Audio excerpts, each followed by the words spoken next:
Welcome to the first property recap of 2023. Yay! Let's kickstart this with some good news. I will be on Money FM tomorrow on Tuesday the 10th, so tune in for more property talk. But first, let's talk about the sheer resilience of Singapore's property market. The world is marveling at the fact that our housing market managed to remain bullish throughout 2022.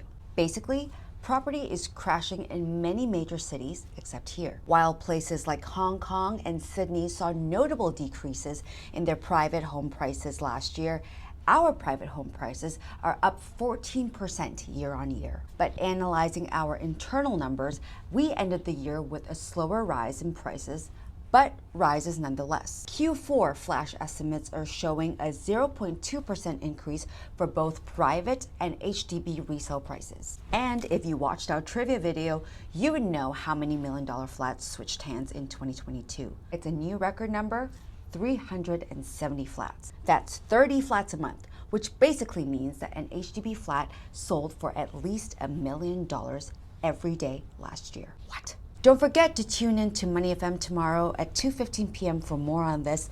Follow us for more.